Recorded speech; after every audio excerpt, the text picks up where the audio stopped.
Welcome to the Occult Rejects.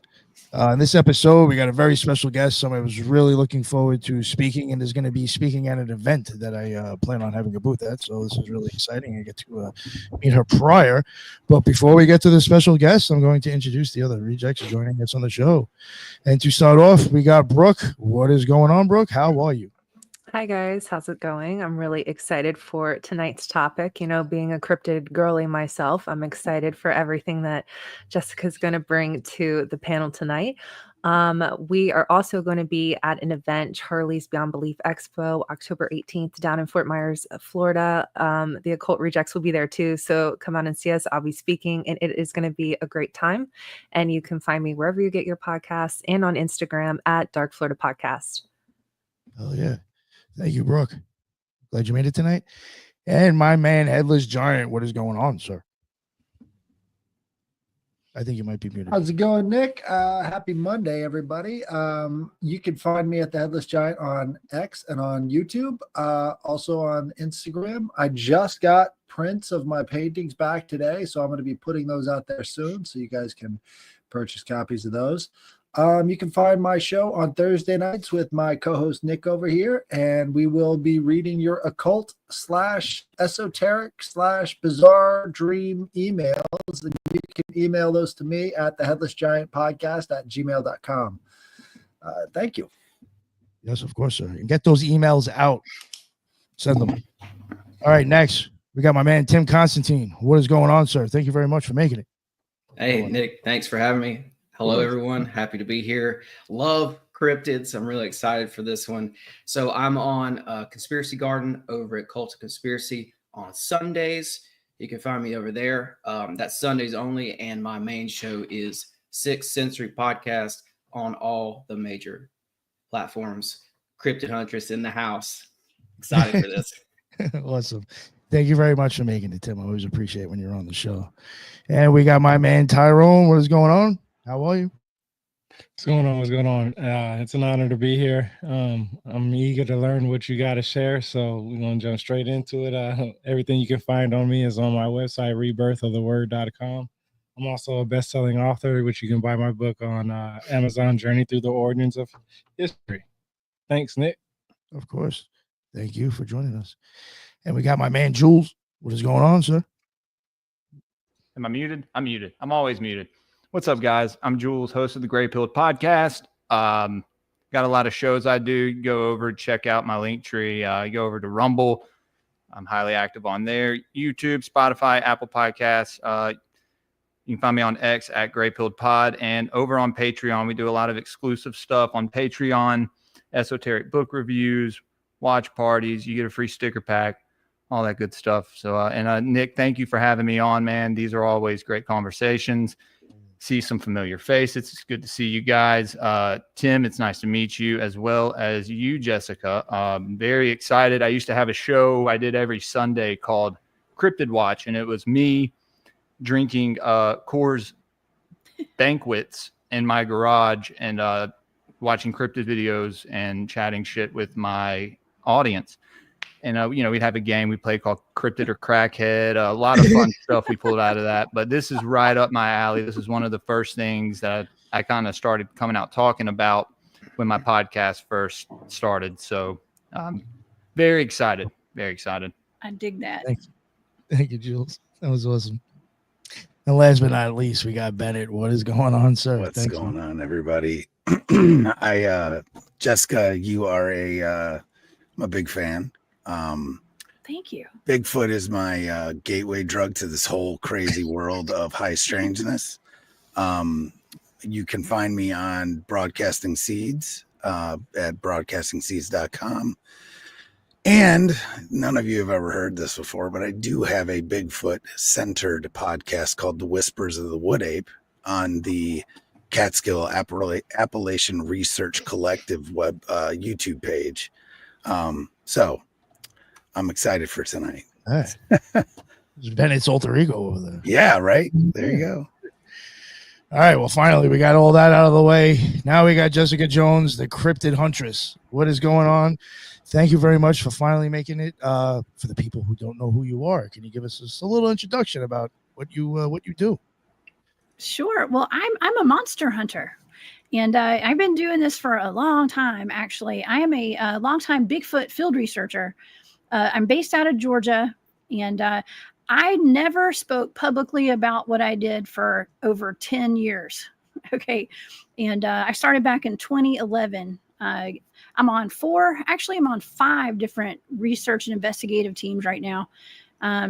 But yeah, I've been doing it, like I said, for a long time. We cover everything. We went out looking for Bigfoot, but we ended up running into everything else out there. So I've experienced a lot of weird stuff. Okay. And right now I'm actually on a team where we actually go out and we go hunt dogmen and stuff too. So skinwalker caves, you name it, I do it. And it's a lot of fun. I actually, when I was kind of coaxed into speaking publicly finally, a few years ago, I was asked to speak at a conference, just a small little gig. Nobody was going to be there. It was a one-time thing. And that ended up snowballing into me having multiple shows, podcasts, and having a live shows on radio stations, all that stuff. And I am now known as the Cryptid Huntress. Somehow I've gotten that name. And I am a YouTuber, I guess you could say now, and I have a show. It's called the Cryptid Huntress. It's my channel. I'm all over social media. I speak all over the country at Bigfoot and cryptid and disclosure conferences and events, all the small town Bigfoot festivals around, especially around Georgia. You can find me pretty much everywhere. But yeah, one little public speaking event turned into what I do today, pretty much, speaking publicly. But like I said, I never meant to speak publicly. My teams are not really public. One of them is, but yeah, we're really big on the research and keeping everything private when it came to what we were doing out there. We are not only trained, well, I'm trained in a whole lot of stuff actually, but one of the main things that my original team was trained extensively in is called remote viewing. And so I am a remote viewer, the military type of remote viewing. And we use that in our research, actually. I do a show every Thursday night that just focuses on remote viewing targets.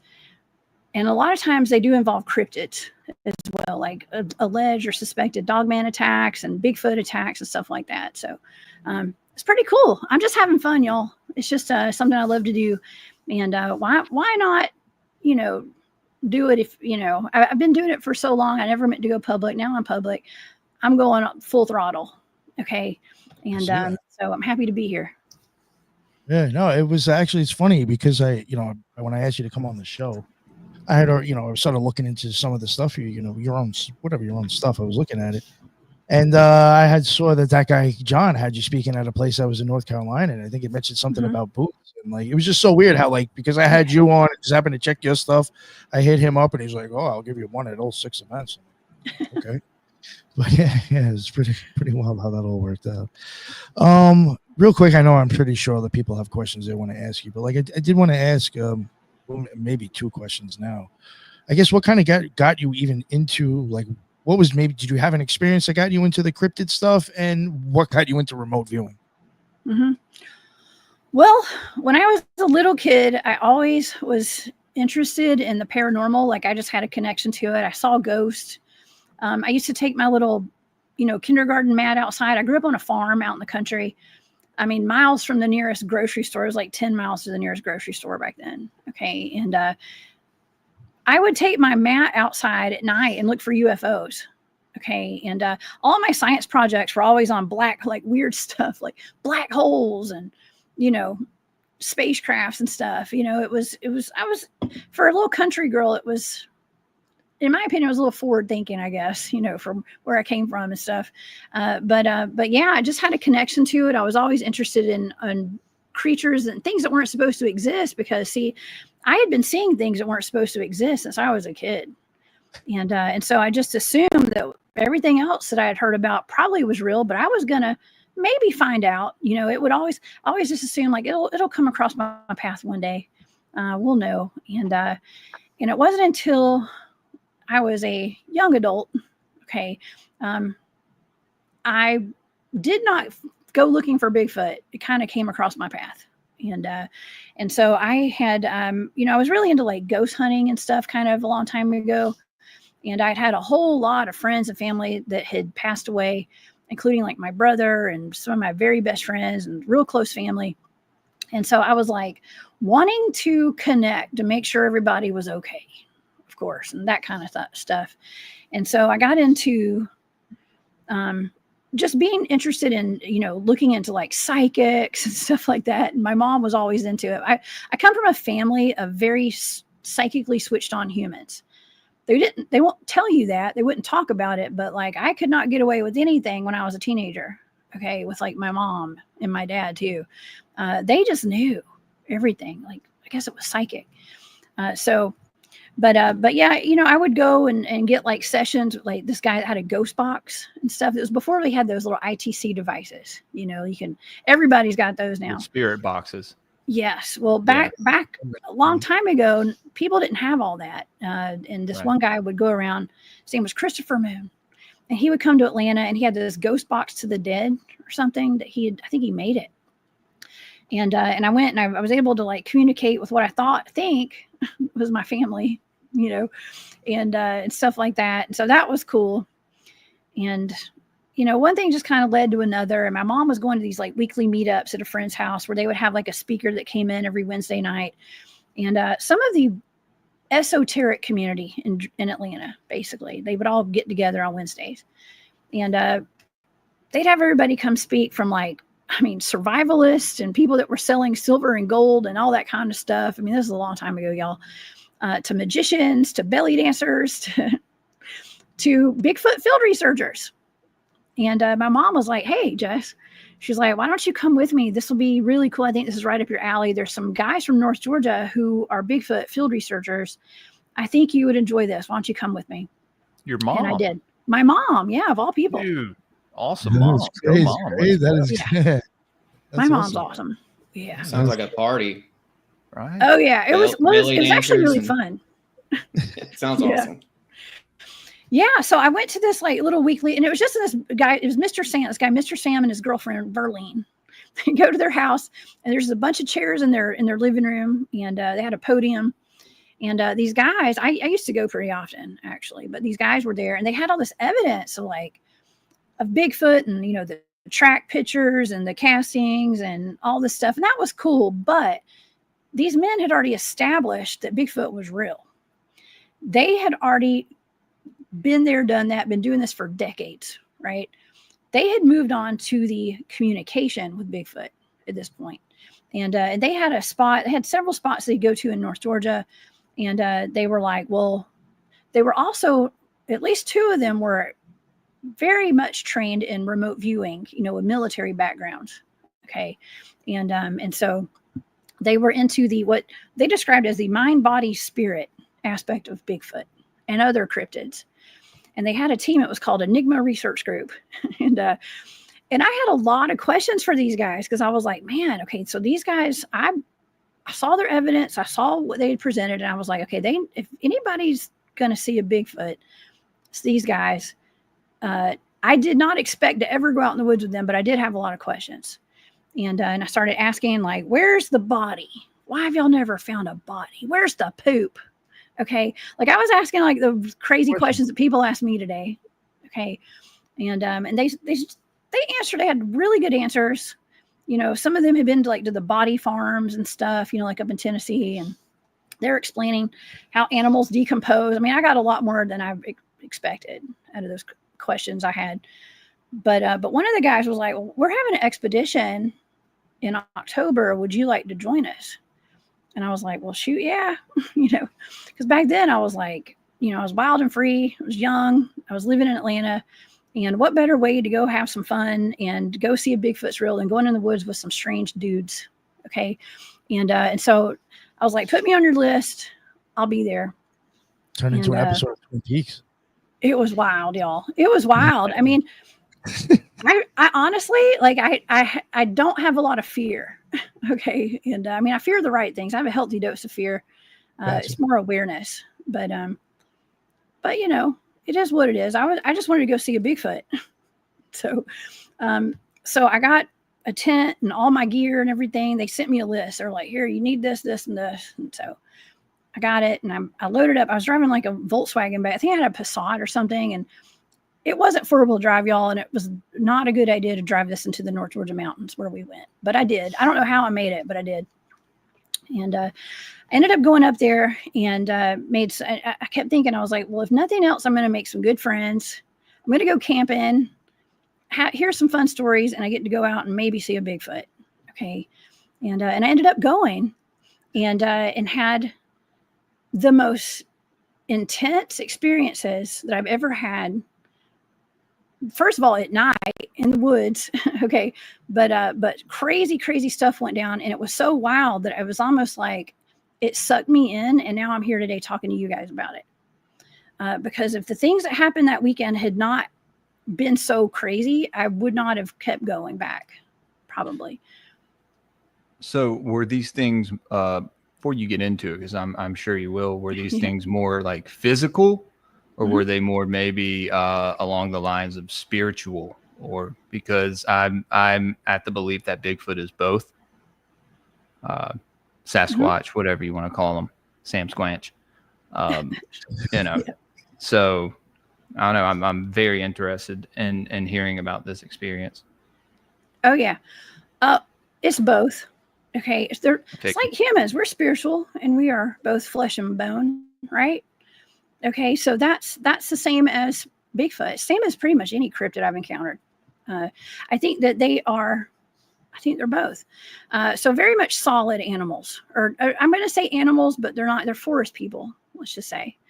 Okay, and so I guess I can tell you guys about what happened. Some of the highlights of my trip that first time, because it got weird, got really weird, and so when I talk about Bigfoot, when I'm speaking publicly, or if I go on a show like I'm on right now, when I first started doing that, I kind of came out guns blazing, like Bigfoot is probably interdimensional, and there's things that happen that I can't describe, I can't explain, and I've had missing time. And when I started doing all this research, I started getting visited by aliens, and like people thought it was wild.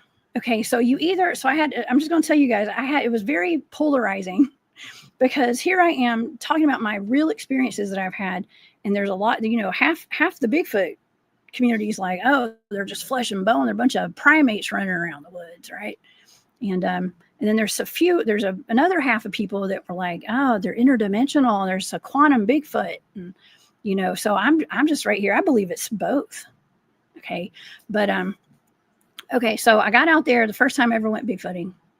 I volunteered to be Bigfoot bait. I was like, just put me in a weird predicament, and so that I can see a Bigfoot.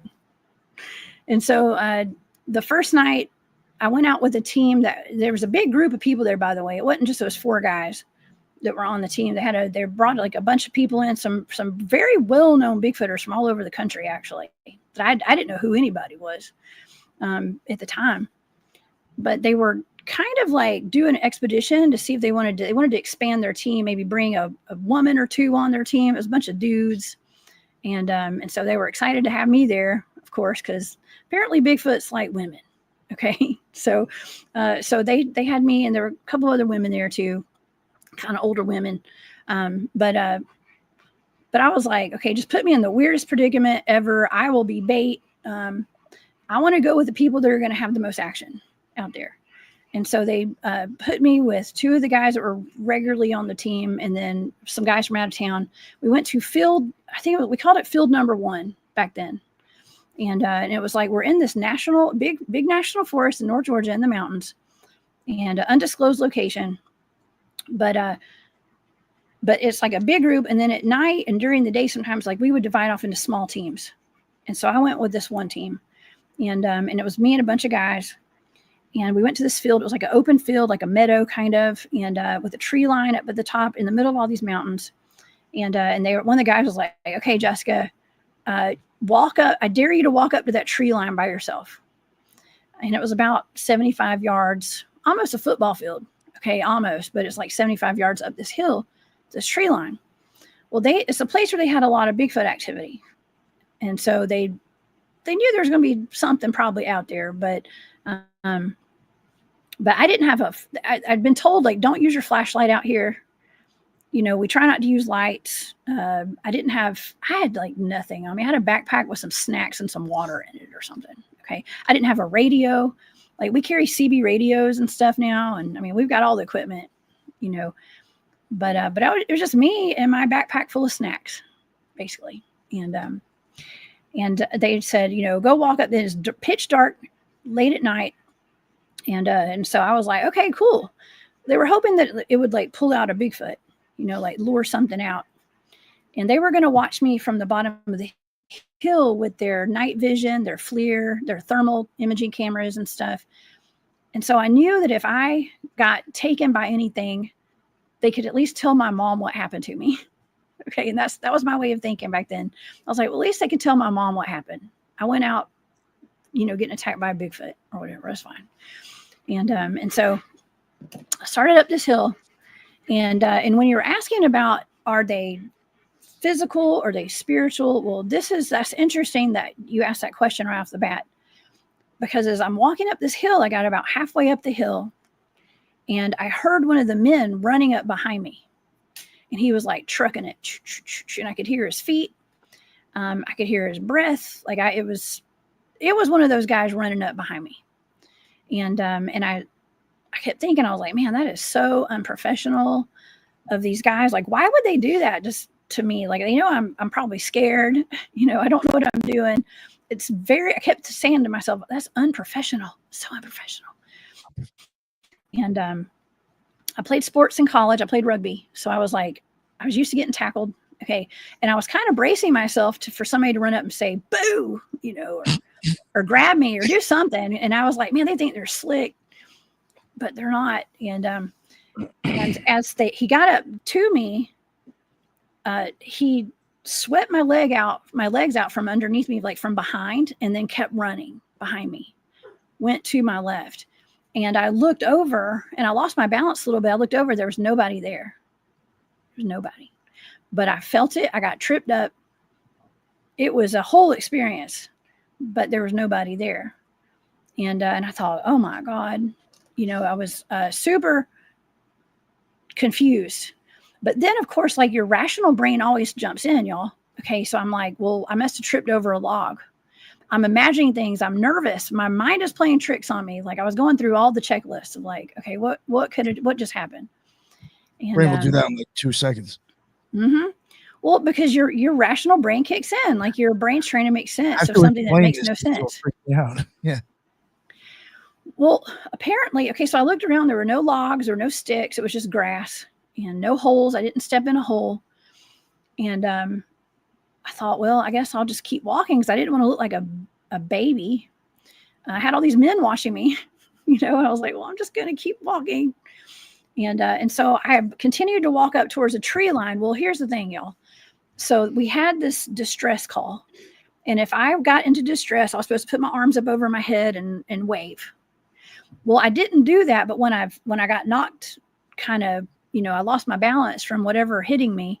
My hands kind of went up in the air, but like they didn't. You know what I mean? Like it was kind of like I realized that I didn't need to have my hands up in the air.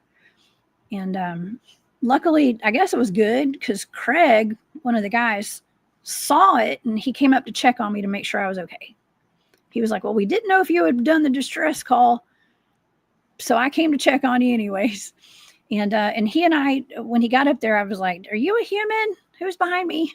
You know, and he and I walked back down. I told him what happened. We walked back down to where it happened and we looked. He got his flashlight out. There was nothing there that I tripped over.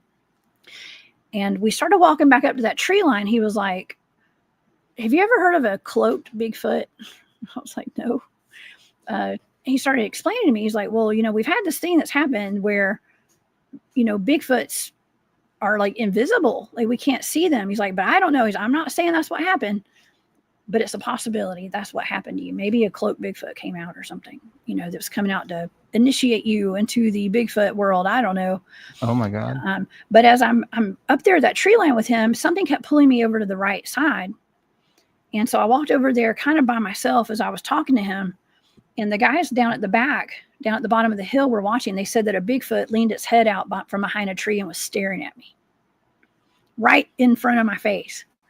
Okay, so that happened. That was the first night I was there, y'all. And so the next night, I mean, I know this, if I told you the whole story, it'd take forever, but the next night we ended up going back there the next day. My friend JT and I, one of the guys on the team, we partnered up. We decided to go out there, blend into the environment all day from 3 in the afternoon till 1 in the morning. And we were hoping that we were right there where that Bigfoot had stuck its head out the night before. And that night we ended up having our equipment started malfunctioning.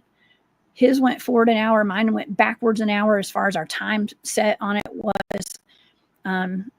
We had we had lights that were like moving in triangular patterns in the sky. We had a big orb that was floating back and forth in a linear movement across the mountainside, and red lights in the woods beside us. Like, it was just weird. A lot of weird stuff. I was gonna ask you, because I wrote a couple of things down already, which you've been talking about, and I was gonna ask you. I've been hearing that Bigfoot is associated with sometimes some people call them portals, and then also with UFOs or orbs and stuff. So obviously you already touched on that. So I mean, how often or not is that does that happen? Because there's actually a website for UFO tracking and UFO tracking. So maybe what I should start doing is looking to see if they have the same dates in the reportings for that, because I do checks on UFOs, that UFO National Reporting Center. Mm-hmm. So I just want to know, how often does that happen where it's more UFOs and portals in that area? Okay, well, funny you ask. All right, so one of the constants that we have are orbs. We have had 2 experiences with my teammates of portals in this location. This is in North Georgia. And we've even had, okay, honestly, I could get into one story at some point. We had a fog that was one of the scariest nights of my life, actually. We had a fog that was chasing us, basically, from the top of the mountain down, and had a consciousness to it, which was really weird. Okay. But that's a whole other story. Okay. We talk about orbs. Lots of times we have flashes of light out there. We have orbs. I was out in that same field years later, and had a couple of friends with me, and me and one of the guys, like, he was facing one way, I was facing the other. We were looking over each other's shoulders.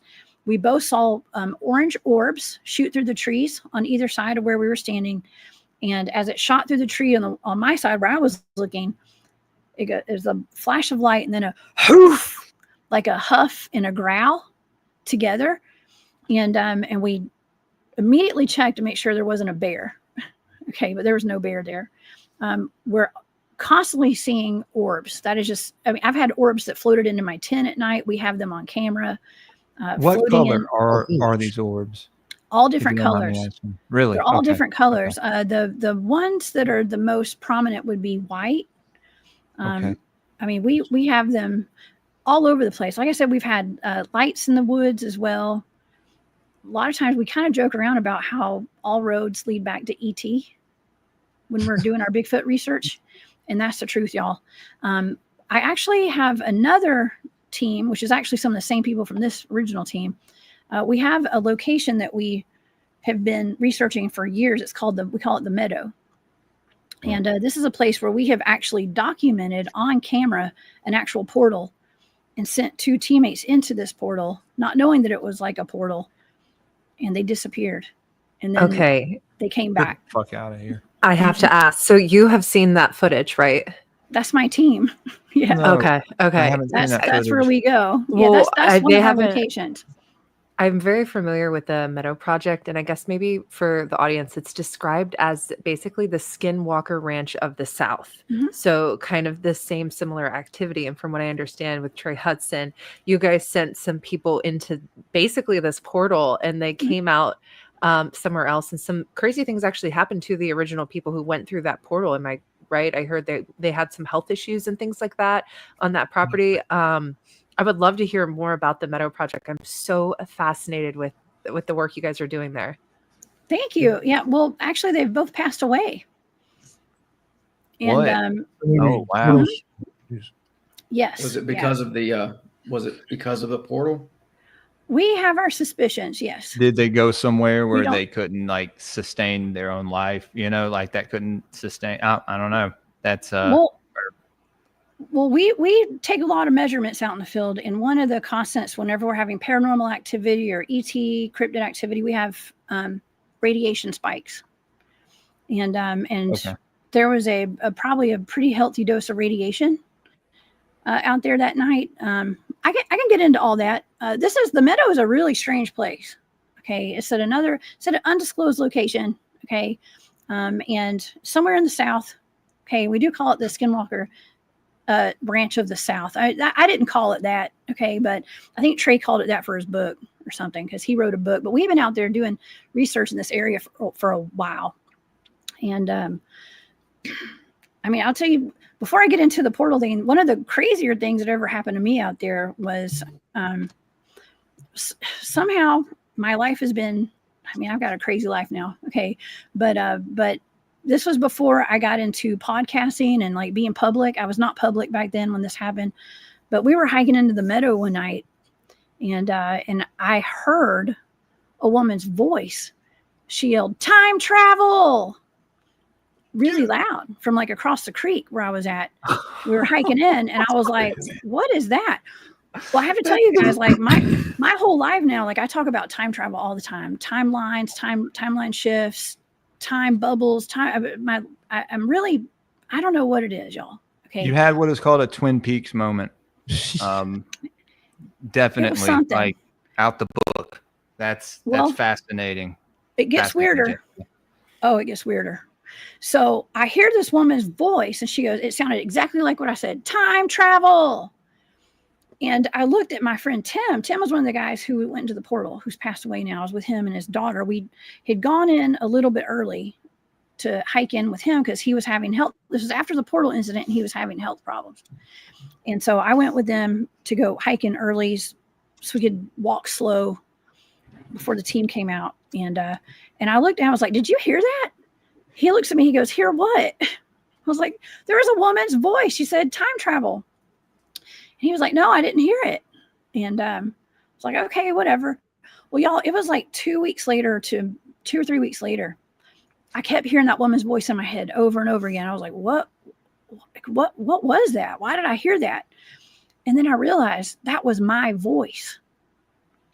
It took me weeks to realize that was my voice from across the creek. Okay. Yeah. It's like a mimic. So like it's got a mimic feature. I don't know. I'm a time traveler. Or, and I go back or to yeah, in the future. Was there some rip in time where her voice was able to come through? That's, oh my God. Imagine weeks later. My head. Yeah, weeks later. But another thing real quick was that remote viewing. So I didn't get into like when we got trained on remote viewing after that trip where we had the missing time. I had the equipment malfunctions and we had the orbs. We had ET activity that weekend. That first time I went bigfooting, it kind of spawned the head of that team to teach us all remote viewing over the next 10 years. Like we had extensive training in remote viewing, y'all. And so I love remote viewing. It's my favorite hobby. Okay. Get to help find missing people, solve cold cases, look into stuff psychically, finding blind targets. I have no idea what my targets are. I'm giving coordinates. It's a fun game for me. Okay. But I do these things called deep mind probes.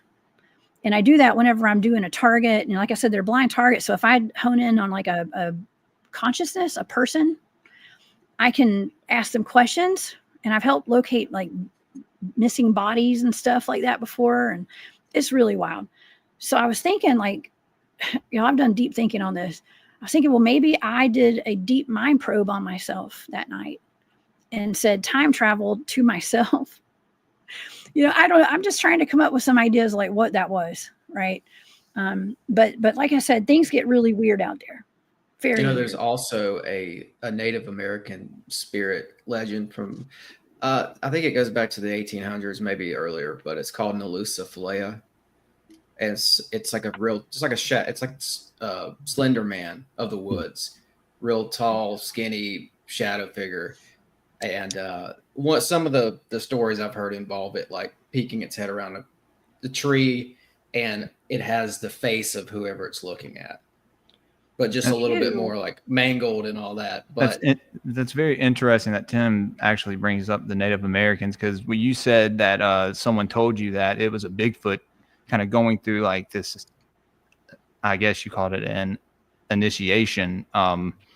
Apparently in Native American lore, it was common for the juvenile little Sasquatches to have to go in front of humans camouflaged by, I don't know if they vibrate at some frequency that blends them in with nature or what, but they would have to do this in order to have this like rite of passage or something.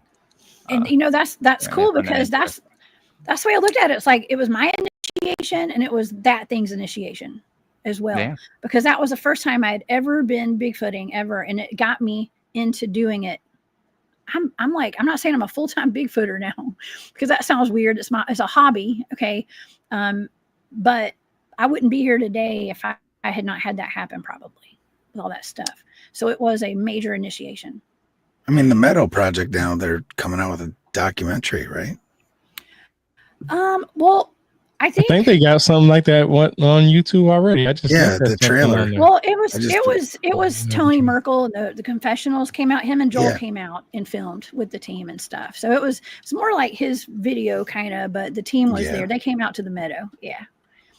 So I do have a question about the Meadow before we get too far off. But when your team members went through that portal, now you guys are viewing it, I think, from like some sort of thermal, if I'm remembering it correctly, it was caught on a thermal camera, them going into this portal that you could see their heat signatures. When they went through the portal and they came out, what did they report seeing? Was it just like they were here and then they were there for them? Was that their point of view? They walked in one area of the field and maybe came out by the trees, or did they see anything while they were in the portal? What was that like for them? Well, they didn't know what they were doing. They didn't know where they were going. They were just being guided over to a patch of, woods. I mean, it was actually, the meadow was open. There were no woods right there. There were some trees behind the area. But no, you couldn't see this thing with your naked eye. You could only see it through a FLIR or a thermal imaging device. Okay, you couldn't see it. So they did. Okay, if you want, I probably should start from the beginning about what happened with that, and then kind of lead up to like what they experienced, because it's pretty interesting actually. And so the team was out, and I want to give full disclosure. I had left right before they went out because I had a little child at home, but I'm going to get to that part in just a second, because I had activity at my home at the same moment they were having the portal incident. Okay, so and I have mine on video actually too. So I had been there. We'd had like a full weekend, bunch of days out at the Meadow. And this was on, I think it was on a Saturday night actually. And I had gone home early to, go take care of my son and stuff. And so the team had gone out, had hiked out that night. I went home. Okay. But they hiked out there, and it was a big team that broke off. We always break off into little teams, and we go and we post up in different areas around this meadow. It's like about a couple acres maybe, with some different sections and stuff to it. And so there were some small teams, and we just go out there and we just observe. We're not out there beating trees and doing wood knocks and whooping and all. We're not out there for the Bigfoot. Okay. We're past that out there. I'm sorry. We're out there, having other stuff going on. I mean, we've got my own voice yelling at me from across the creek out there and stuff. We've got all sorts of, a lot of ET activity, a lot of other stuff. Let's just call it other. And so we got there, like we just observe. Phenomenon. It's just like a phenomenon across the boards. Yes. Not to interrupt. It's everything. Sorry. Oh, it's okay.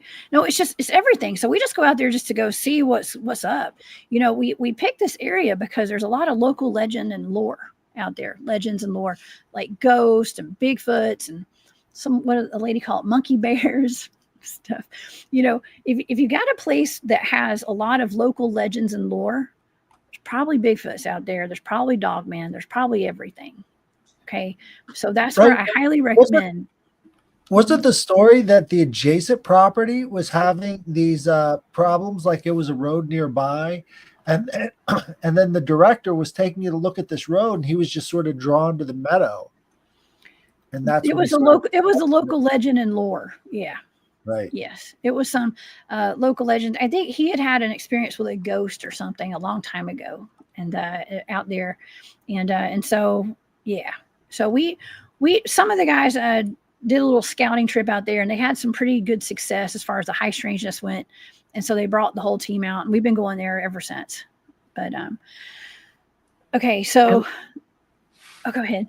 Oh, I was just going to say, I love that you mentioned high strangeness because that's something so true, especially with this field, is you can go out looking for Bigfoot or maybe something paranormal, and these things do start happening. That's something that I love to explore, the theory of how these supernatural things are kind of overlapping and these worlds kind of blend. So you have to, be open to it all, really, because it's happening. I have a question with your remote viewing. You said that you, are using it in your field research and stuff like that. Mhm. How have you used that to assist you with your Bigfoot or cryptid, field research? Like, what are some of the techniques you're using with that? And then, are you still actively taking cases as they come from? Like, do police departments reach out to you, or do you maybe see something on the news and go, "I can help with that," or kind of how does? I would love to hear more about that. I'm so curious. Oh yeah, well I get reached out to quite a bit because now that I've talked about it publicly, and I've been tasked with these blind targets of cases of people that have gone missing. Like Mara Murray is one of them, I think, and she's a young lady. I think she was up in Connecticut that went missing, and I had gotten a lot of data. People like that, like their families will, somehow they get these videos of me discussing some of the data with whoever I'm doing shows with, and people reach out to me with more information and asking to look into it more sometimes. But my team works with, this is all kind of private stuff, so like I don't really talk about it very often. But law enforcement has reached out to we're basically a remote viewing team. Can't talk tonight. A remote viewing team. We're a Bigfoot field research team, but we're remote viewers as well. And local law enforcement does reach out to us sometimes for cold cases. I was reached out to by the Nancy Grace Show to work on a cold case, and did a big old target for them, and all my data, they argued with me about it. They're like, no, there's no way it could have been his friend. And I was like, well, my remote viewing data says it was his friend that did this. And there was a fight, and like I went through the whole scenario, and they argued with me about it. And shout out to their team, by the way. It wasn't Nancy, it was her partner that was on that show. And turns out all my data was right. They ended up finding the guy's body where I said and everything. So, but anyways, people do reach out to me about it. And yeah, it's that kind of a thing. We use it as far as like finding locations.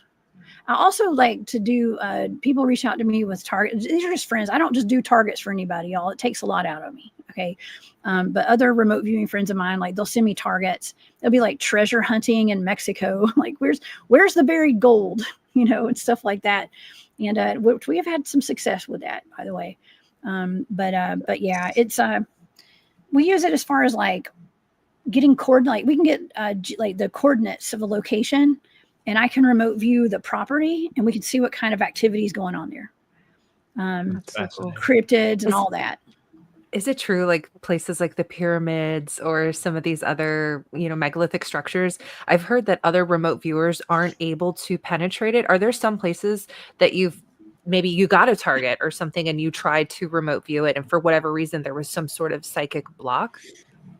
No, not for me. Like I said, I've been training this for a long time. I have gotten, listen, there's certain things that we're trained, like you don't remote view. And I got really comfortable remote viewing and talking about it publicly, and that was a mistake. And I did get a proverbial knock at my door. And I got to tell y'all, the one target, it's not Bigfoot, it's not Dogman, it was the moon. Yep. Okay. So I learned my lesson with that one. Not really It was the moon landing. Yeah, that headless. Well, that's what the lore is within the remote viewing community. They don't go to the moon. And there's a couple of other Neptune as well. Don't go there. Whoa, dude! I've remote viewed all of it though, and I think the thing about it is like not talking publicly about it more. So I don't know. Maybe that's just me, or maybe like I said, I have no fear, and it gets me in trouble sometimes. So do you run into otherworldly entities like? Oh man. I do. Well, I'm trained also to like not engage with lower vibrational entities. Yeah. So I don't engage with them, but I do come across them. Yeah, so Yeah. I was reading a CIA document one time for something I was working on, and they were talking about it was some of the big names in the remote viewing field, and they were remote viewing. I think it was Jupiter, and I don't think the way it sounded is like they didn't just go straight to Jupiter. It's like they kind of traveled through space to get to Jupiter, because they talked about seeing spaceships hiding out in the asteroid belt along the way. I would, so is that what we're talking about? Like, are you seeing a target and actually like seeing other forms of life? Yes. I have been, I have a whole playlist over on my YouTube channel, the Cryptid Huntress channel. And I do a lot of work with my friend Barry Littleton. He gives me, he's a wonderful researcher, but very much a ET contactee and all that. Does phenomenal research, but he has oftentimes given me these blind targets where I'm just given a set of coordinates. And one of them was the TRAPPIST-1 star system. There's a group of dwarf planets, brown dwarf planets like Make or something, and Hymea, and I can't remember their names, but all these different, and the lights on Ceres as well. Like there's lights on some of these planets. And I do a lot of work with actual, I want to say victims, but people who have been part of the secret space programs as well. And they have all this testimony, and people are like, well, there's no way to verify this testimony. Well, it's crazy because I'm getting all these targets of all these off-planet targets of these planets, and I am seeing Earth. I'm thinking I'm remote viewing Earth because there's humans, there's apartment buildings, there are shopping centers, there are highways, there are cars. A lot of these times I'm like, when I'm asked after my sessions, he's like, well, what did you see? I'm like, well, it looks like Earth in the future, but there's slavery involved. There's a bunch of slavery and stuff. And so it's just telling me, it's showing me, and it's backing up a lot of the testimony from some of these people that claim to be in some of these 20 and back programs with the secret space program and stuff. So I've been doing a lot of work with those people, actually. That's what McMonagle was talking about in the podcast I heard him on. He thought he was remote viewing Earth, but it turned out it was Mars. And he was looking at human-like entities, except they were bigger. They were like us, but bigger.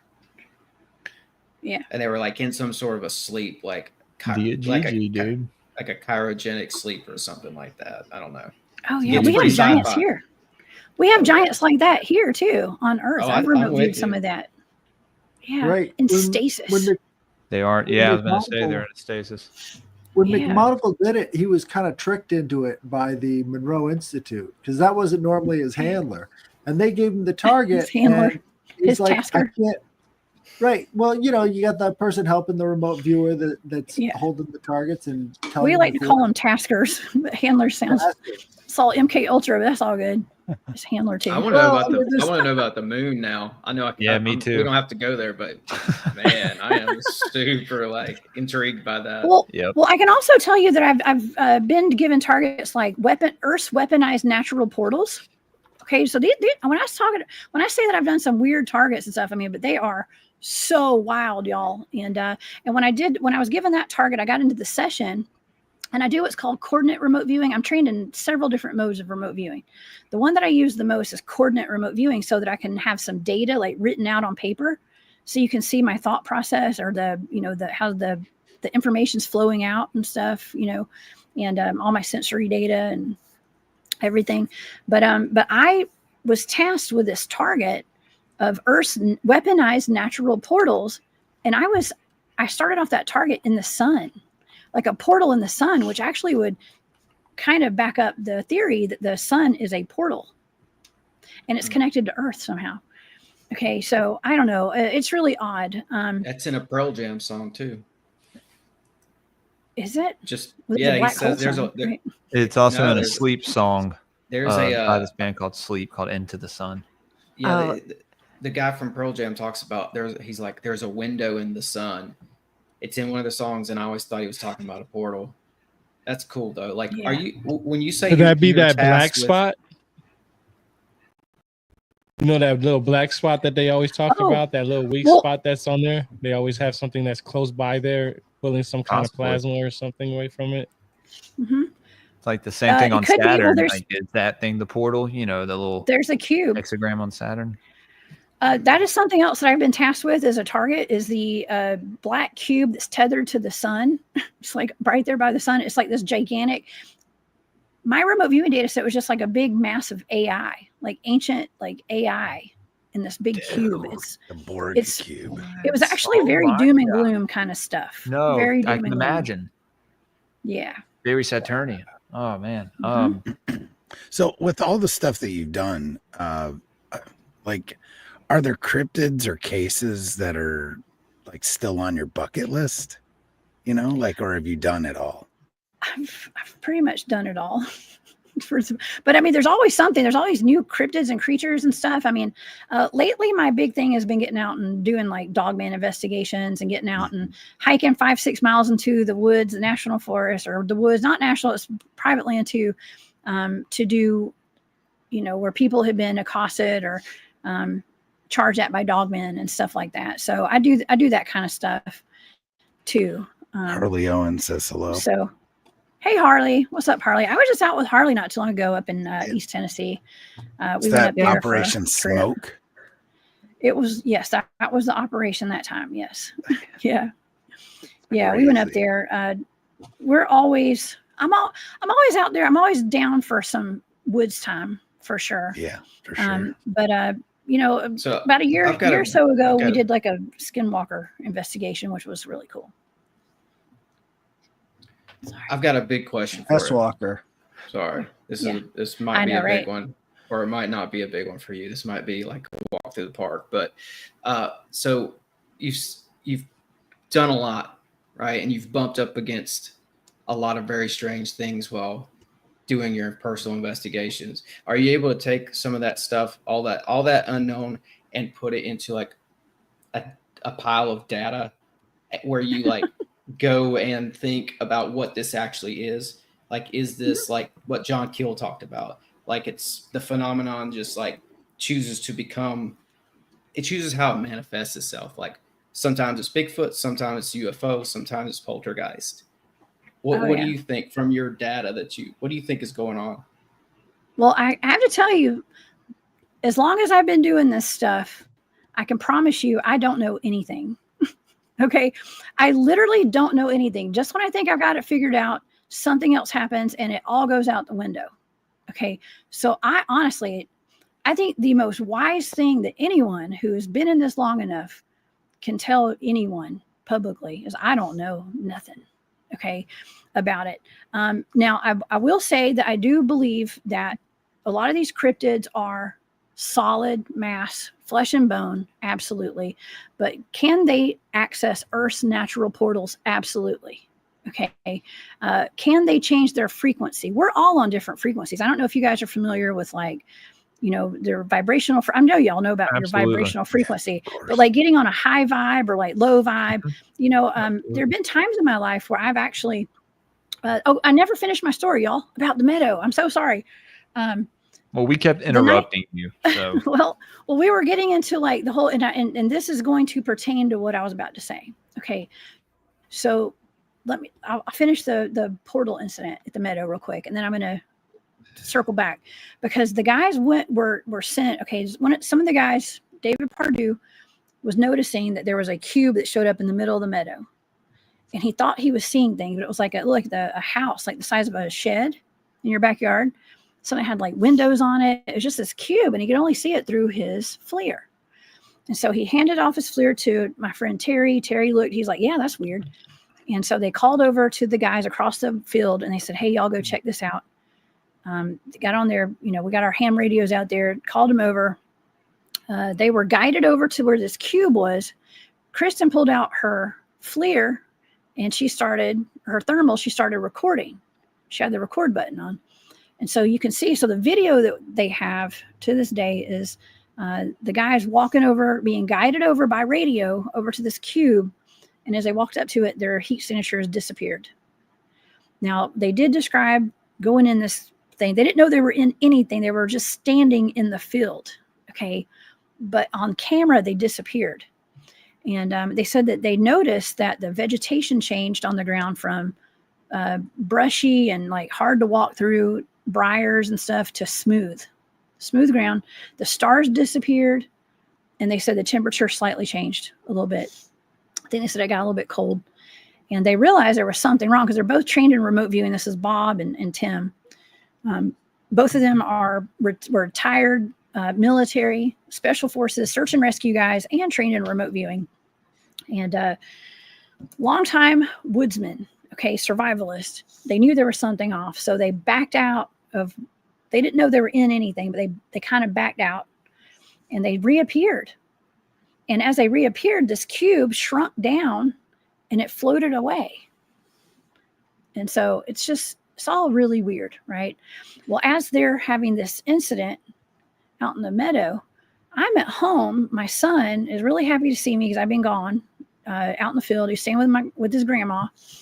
And I was married at the time, and his dad, my husband at the time, was filming my son. He had his camera phone out, and my son was on the elliptical machine, and he was like having fun. And so his dad was like filming him on his camera phone, video phone, whatever you call it.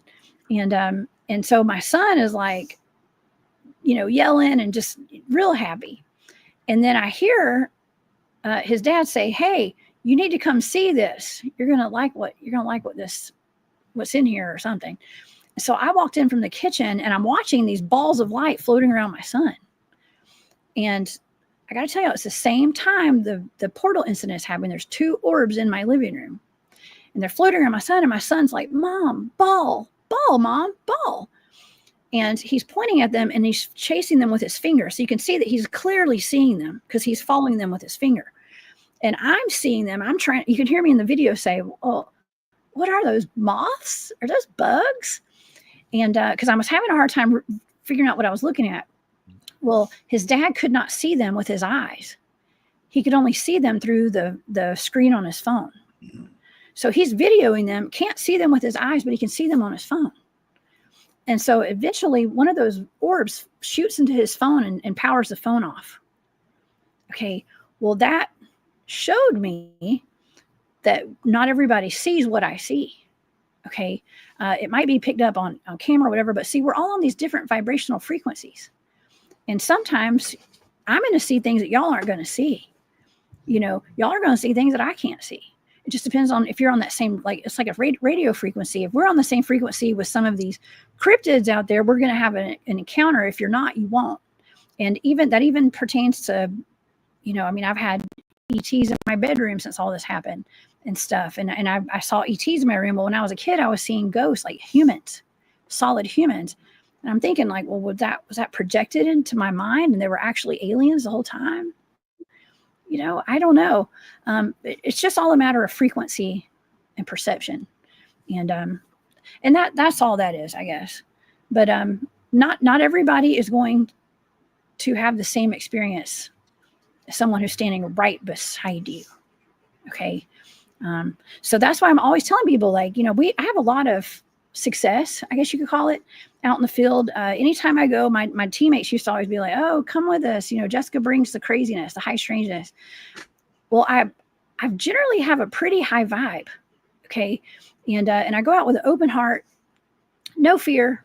Okay. And I think that opens me and everyone else up to having more experiences out in the woods with things that aren't supposed to exist. Okay. And that's why I encourage everyone to have a high vibe, do your inner work, heal your traumas, and all that kind of stuff. Try to be as high vibe as you can. I know it's hard these days, but if you're out there doing cryptid field research, it's important that you go out there with that kind of an attitude. Absolutely. And you saying, no fear, that's a huge aspect of it as well. Because when you fear these things, I think that's what they feed off of as far as energy wise, Oh yeah. And it could also make them manifest as even more terrifying. Yeah, I think, perception is reality. Treble's a good guy. Yeah. What's up? I wanted to go back to you when you was talking earlier when we first started. you was talking about, the different people who had come in contact with Bigfoot. I had wrote an article about a year and a half, 2 years ago, called Enkidu, the Wild Man. He's supposed to come from the Epic of Gilgamesh. I'm pretty sure you heard about him. The amount of research that I've done, I kind of feel like that's considered the first description of a Bigfoot. And that's just my opinion. Only because of the way they depict, Enkidu, and talk about how Enkidu lived among the animals, and he was just enough human, but just enough animal-like to be considered a wild man that was depicted like probably like an animal/human type thing. But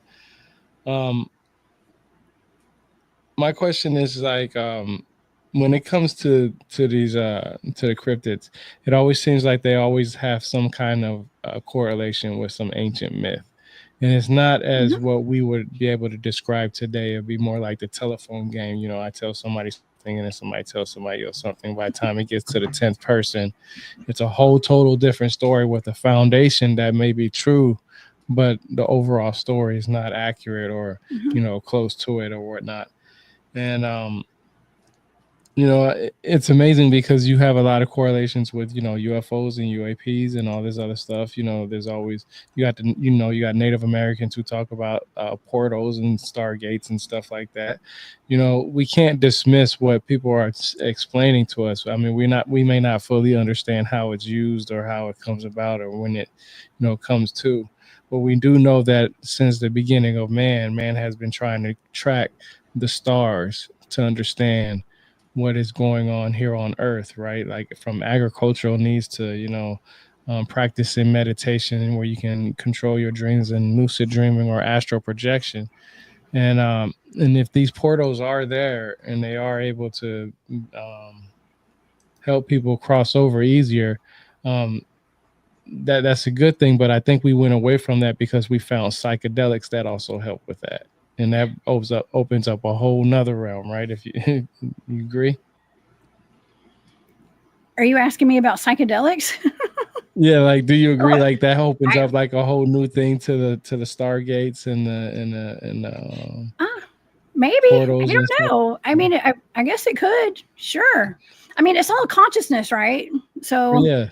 I mean, that's a big thing that we work on with, I mean, I've been trained in a lot of mind control, and that's not controlling y'all's minds, but mine. Okay. And I think that's a huge part of also being a very effective cryptid field researcher is to have your head straight. Okay. And to be able to be calm in really messed up situations. Okay. Yeah. When everybody else there's chaos all around you, you got to be zen. Okay. And so, yeah, it's all in your head. I mean, I don't have a lot of experience with that personally. Okay. So, but I do know people. I'm sorry, Jessica. Yeah. Oh, no, go ahead. Yeah. I was going to ask if you ever tried to remote view the mycelium. Okay. Well, it depends because I have had targets where we've looked into spacecrafts that were actually made of mycelium. Okay. No way. So, yes, living craft. Yeah, that's a big thing, actually. If you go over to my buddy Barry Littleton's channel, man, he's got a lot of information on that over on his channel. But yeah, I have not remote viewed other than that, though, as far as I believe with the mycelium goes. Yeah. But I want to get. Can survive in, I was just gonna say fungus spores can survive in space, and they have a white spot and a black spot. So when they're hit by light, they start to rotate and start to move. So, yeah, it makes a lot of sense if fungus and like living spacecraft exist. Oh yeah, I mean, I was up in speaking. Well, there's a whole lot of you were seeing a whole lot of different really good points. I wanted to address all of them, but I don't remember all of them right now. But I can. Okay, so one of the things was we talk about like the living craft. Well, what are they talking about now? Like out with the disclosures talking about psionics, right? And they've got like remote viewers like myself that are out there. Like, I mean, they can control spacecrafts with their minds, right? And things to that nature. Well, when I was probably like 13 years ago or more, I was up in North Carolina with my friend Chief David up near Cherokee. And he took us up to this mountaintop near Cashers, North Carolina. And I don't know if you guys are familiar with the sky ships over Cashers, but there are these UFOs that have been seen there for decades, right? And we went camping at the top of this mountain. Not only did we have like S-Walker activity, we had Bigfoot activity. There was all sorts of weird stuff going on up there. But he said, do you guys want me to call in the sky ships? You know, he'd just taken us to Judicola Rock, if y'all know about Judicola, and a big petroglyph rock in the middle of a pasture. Basically tells the story of creation and lit from the stars and stuff. He said that he's from the stars. I believe there's a connection to the Palladians, actually. But he said, would you like for me to call in the sky ships? And I was like, heck yeah. And he pulled out his staff that had like a crystal on it, and he started chanting. I don't know what he was doing, but sure enough, we had 4 sky ships that came and hovered over us all night when he did that. So there is some sort of, and I'm not saying those sky ships were made out of mycelium and stuff, but it's almost like they were living craft. Okay. And I do think that they're out there. They're definitely out there. Yeah. But also the organic craft. Yeah. Yeah. I think It's the like organic craft would be mycelium. Yeah. That makes a lot of That's- sense. Thanks, Jess. That's like the movie Nope. Have you guys seen that? Love it. It's a great movie, actually. Have you seen that, Jessica? Nope. I have no, Okay. not. You have got to add that should to your watch it. list. I Yeah, will. basically I it's will. Kiki Palmer. I love her. Her and the guy from Get Out. They're like living in this old kind of farmhouse in the desert, and they're having this strange stuff. I think happened. It's like raining coins and stuff is happening to their cattles. And basically, not to spoil the movie, but it's an organic UFO craft, and it really explores the idea of UFOs being more of an intelligent, organic, like actual being rather than maybe a mode of transportation. This thing isn't nice though. It's very hungry. Let's just say. Yeah, no, it isn't nice. Yeah. The guys from Cryptid of the Corn do a very good job of talking about stuff like that too. Like they have a whole book actually on it, so it's wild. I've had Yeah, and you Mr. got E on the- my show several times. We've talked about He's it. a great dude. Yeah. Yeah, Is that dude Phil Adair? I think his name Philip Adair, maybe. something He was like that. one of these guys from back in the day. I think he was on Coast to Coast quite a bit, but he said that he saw a craft in a government warehouse type situation, and it was a living craft. They had integrated biological material into the craft itself, or it was just alive. It was like a version of like mechanics and biologics. It's wild. I think I The remember Cylons, man. Dave Adair. That's a crazy case. I think I remember that episode. That's Well, if you somebody guys- that you could remote view.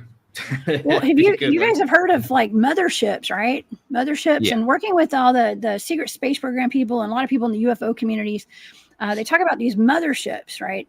And they say that, you know, I talk a lot about cloning and soul transfers, consciousness transfers, and things like that. I know that's kind of a huge rabbit hole to go down. But, you know, I kind of make light of it by talking about like all these celebrities, clones. It's and very stuff like that. popular right now with the It's- transhumanism stuff. Yeah. Unfortunately, it is. Yes. Unfortunately. Yeah. Unfortunately, I'm team human all the way.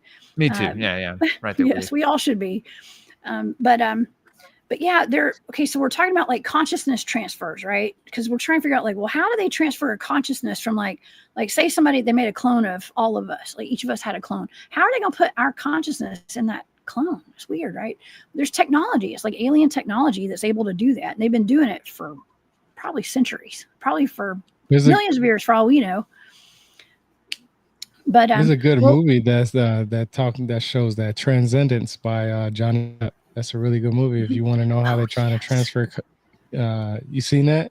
Yes, that is a great movie. Yeah. Yes. Yeah, that's a good one. Well, they talk about these motherships, right? And what I've been told is they actually have, and they usually have women, okay, like women's consciousness. I don't know if this is part of the super soldier program or what, but they take women, they transfer their consciousness to these ships. Okay. And like the consciousness and it's like an actual human consciousness that's transferred into those ships. Okay. So I don't know. It's a rabbit hole. You guys want to do some research on that. I don't know how it works. Definitely. Yeah. Also, something else I wanted to address that you had mentioned about the things getting kind of skewed, like as far as the cryptids go, if they've been around for a long time. And I go to the maps, like the old world maps, okay, like the Piri Reis map, things like that. You can find a lot of cryptids on these maps. Like I just did a show on blimmies. I love blimmies. Okay, headless tribes of headless people, headless men, warring tribes of headless people. Those are guys their with the faces in their on chest. their chest. Yeah. Yes, yes. Yeah. It's awesome, So, man. We got those. We have dog-headed men. We have, well, there's these things I call them monopods. They're like humans that are just like they're like, their bodies are like mermaids, but they're a big foot at the bottom. I know it's weird, but you can find these things on these maps. Even dragons. Okay. Dragons. Hey, Christopher Columbus used to talk about them in his journals. He actually has in his journals. If I have it marked in there where he talked about he said that they killed an ape-like human, but they had to cut the paws off. They said they actually put the words paws in there. And some people could look at it as like, oh, it's esoteric because like these guys had dog heads. That means that they were stoic, right? That means that they were because dog symbolism or wolf symbolism goes back into representing like loyalty and, man's best friend, right? That archetype. And so, but I think they're dog-headed men. I mean, if you want me to, you could go both ways. It's literal. I think it's literal because I have been face to face with something that was probably, I'm not going to say it was definitely a dog man, but I think it was a dog man and it's not because of me. I'm still confused as to what I was looking at. Leaving the Alabama forest late one night. It was like 12:30, 1 o'clock in the morning. I was by myself and I was in an area where a hunter had been found dead with his arm ripped off and his leg pulled up behind the back of his body with his foot up here behind his head.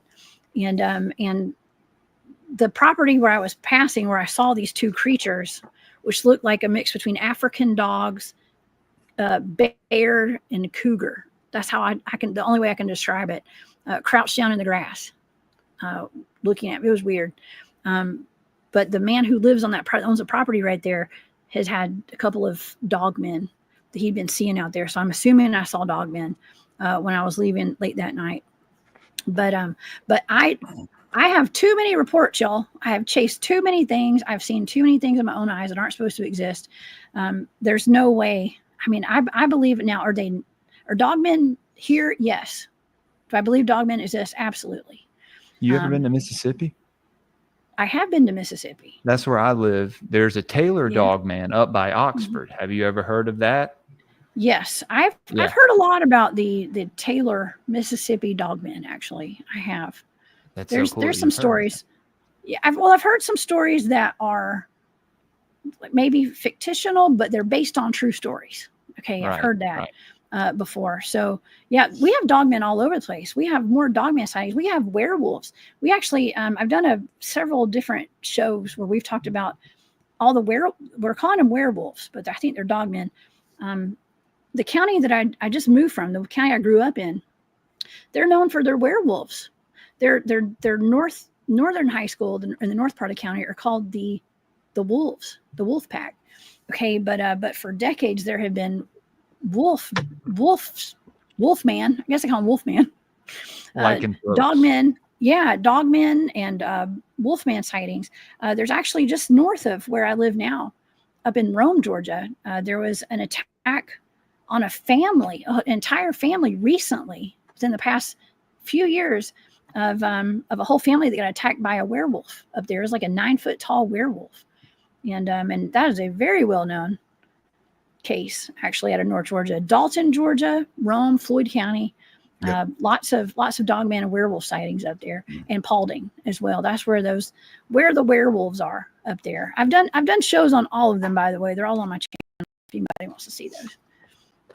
Well, and when Tyrone talks about how a lot of these cryptids do have these ancient backgrounds, when you look into dogmen, that goes all the way back to Egypt with, the Egyptian gods, Anubis, and, being the one who transfers you to the dead. And when you talk about werewolves and dogman, I think it's interesting because with werewolves, from what I understand, is they transform back into that human being, but dogmen kind of stay in that hybrid state. So there does seem to be some variances there, just like we see with Bigfoot. Here in Florida, we have the skunk ape, and then they're going to be a little bit different from what you might see in North Georgia, Tennessee area. So I think that there's differences with these creatures too that we have yet to scratch the surface on understanding.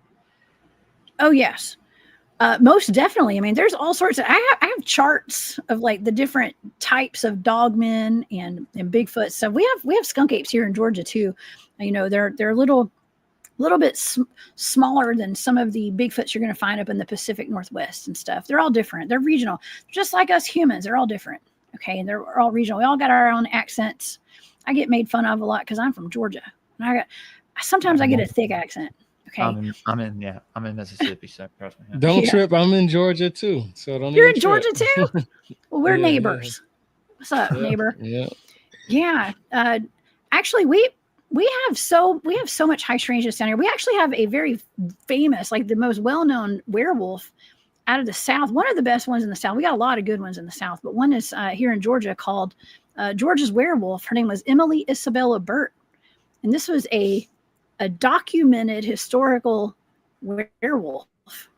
A little girl. She was a little girl. She grew up to be an old lady. But I don't know if are y'all familiar with this, or do you want me to tell you what it's about? It's pretty good. Yeah, I heard about it. Yeah. Okay.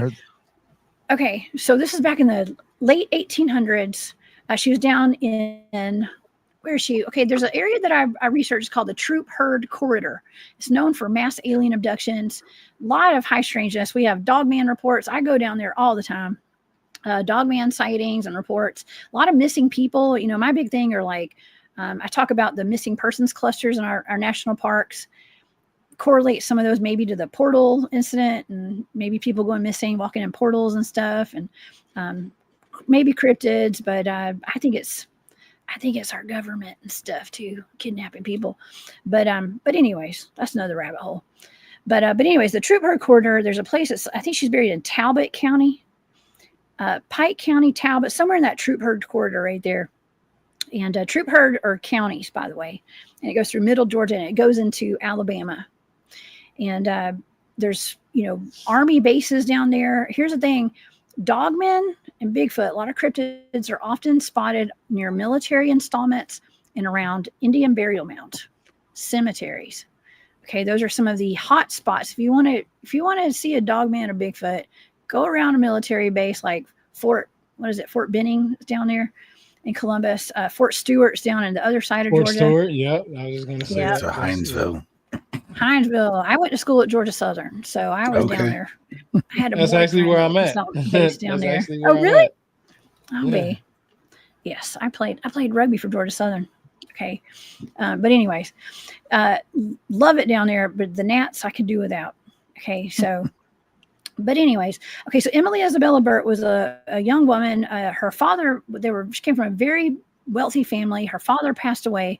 Her mother wanted to be like high society, so she shipped the kids off to Europe, okay, to go to boarding school so she could have her, whatever she wanted to do back home without the kids. And so she, I guess when Emily came home, I don't know if she was home for good or for the summer or what, they said that Emily was acting different. She was sleeping all day and she was up all night. She had hair growing where it shouldn't have been growing. She wasn't the prettiest, is what people would say. I feel really bad for Emily, by the way. What's up, Drewski? And so I had to feel kind of bad for Emily because she kind of got the short end of the stick when it came to looks and stuff like that. But when she came home and she was staying up all night and then sleeping all day, the neighbors started complaining that their livestock was ending up dead, and the blood, and it wasn't like it was being dragged off by like a predator. It was the blood was being drained out of the animals, like the cows, the goats. And the mother started getting suspicious. Her mother was like, I think it could be my daughter. Okay. And the men would, like, the guys that own the farm would get together and they go have hunting parties, and they were out at night trying to stalk to find out what was killing all their livestock. And the mother was so suspicious that it might be her daughter that she joined the hunting party. And she took her gun out there and she said, she said that I guess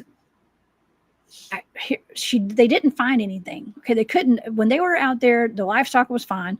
The mother was walking home on the last hunt that she went out there with them on. She was walking home, and a wolf, what she had described as a wolf, jumped out at her from a bush, and she shot it. Well, when she shot it, it whimpered and it ran off, and she was all discombobulated. Well, she got home.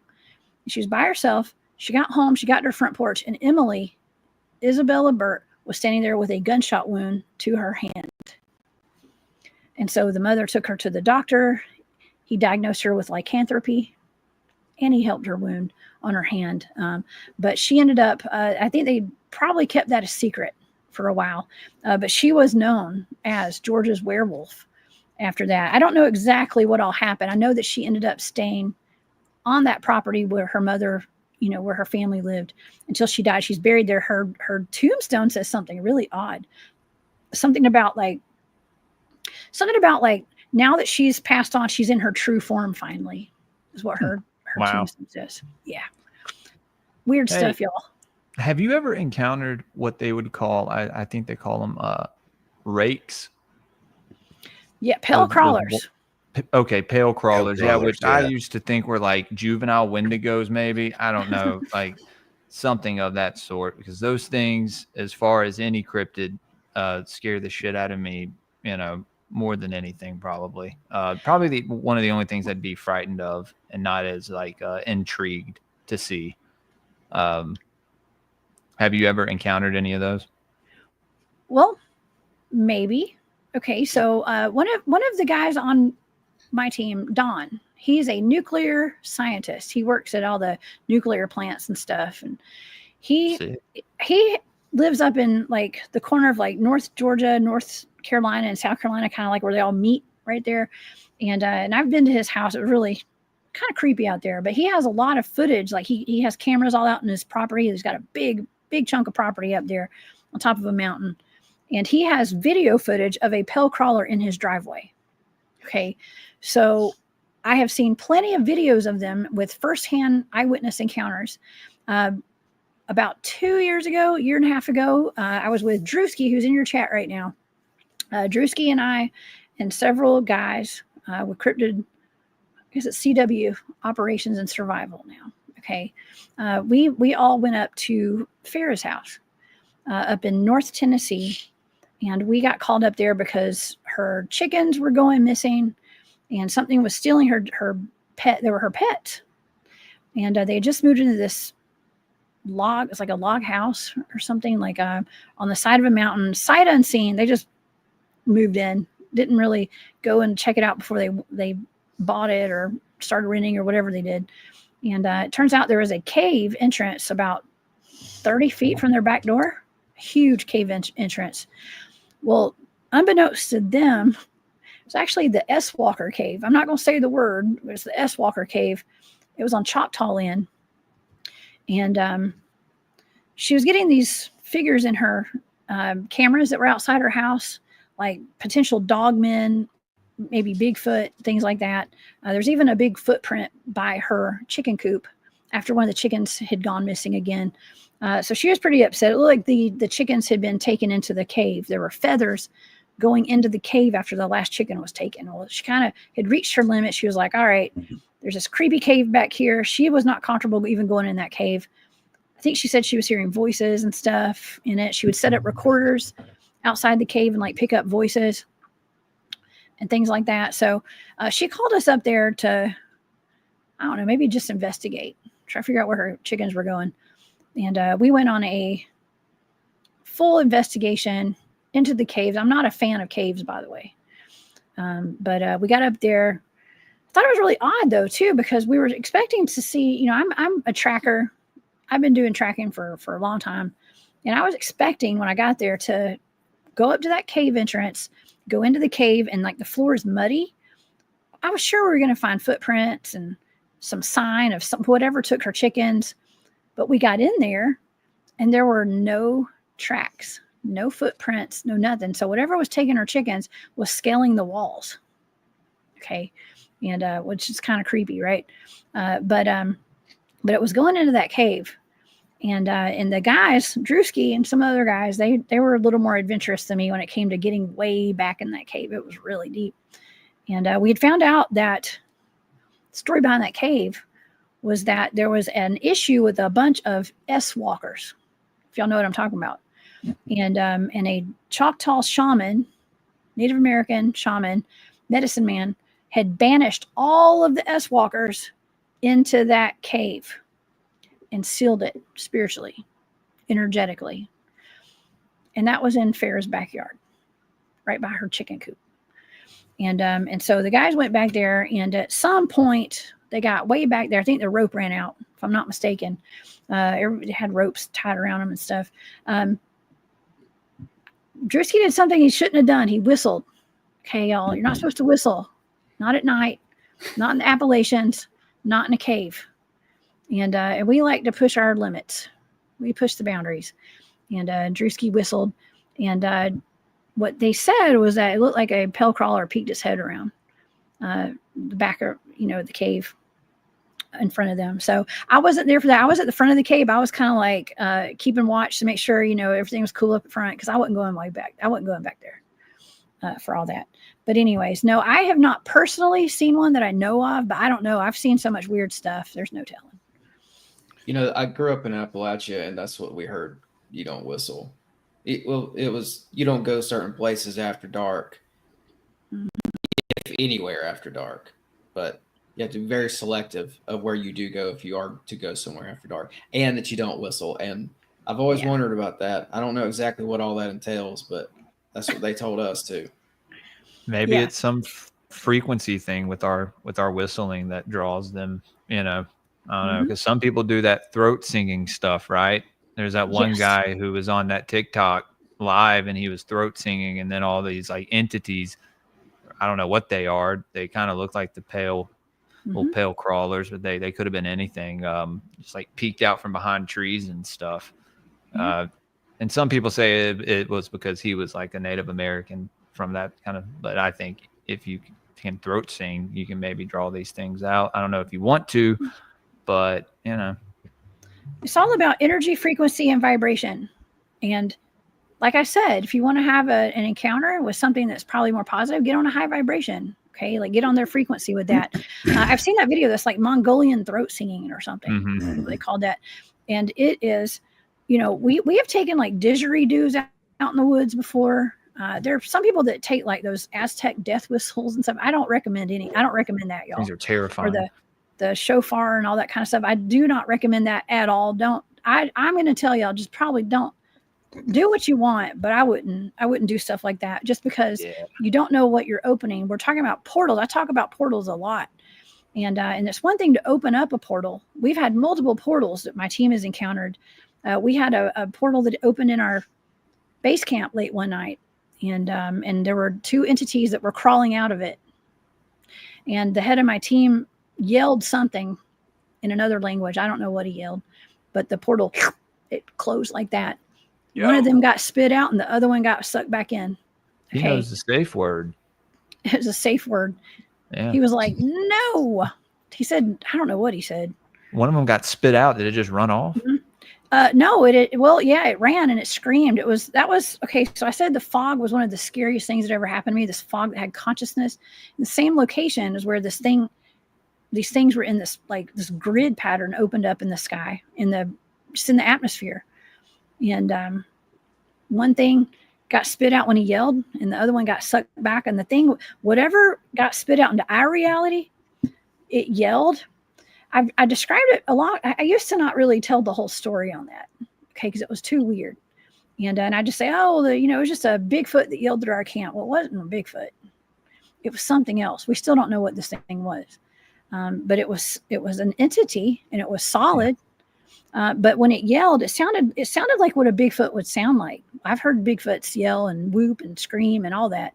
But this thing sounded like a female voice that turned into like an animal, to something that was mad, in pain, and it screamed. It had the lungs on it. I mean, and you could hear it. It screamed, and it ran all behind our tents, all the way down to where the road was, and it was terrifying. And then all night that night, it was really weird, y'all. there's this phenomenon that happens when we're out in the woods. And when things start getting weird and we're at our base camp, you'd think that we'd stay up and we'd get out our, thermals and our night vision and we'd stay up. We all go to sleep. It's almost like there's something that like comes over us and we're all just like, oh, it's a good idea just to go to bed at like 11 o'clock at night when we drove all the way out here to go Bigfooting. This we portal all just go opened crazy. outside my tent, but I'm gonna go to sleep. How many times does that happen though? Like how many of these portals have opened and these things just pop out and they run off into the, Never wherever, hardly. and then it closes and then they're here. Oh, I thought you meant like, have I seen it? Only that once. No. I was just saying, just in right. general, like over time, like it's so. There's no telling how many of these creatures live amongst us. So for people to discount it as bullshit or whatever, it really just, I don't know. I've always been a big fan of cryptids, so this was a treat to be to be able to talk to you. Oh, thank you. It's been a treat being here too. Well, and that's what kind of the point that I was getting to is like the not using those devices, like those musical instruments and stuff. So like, because you don't know if you're like opening a portal. Because you saw in that video with just that throat singing, right?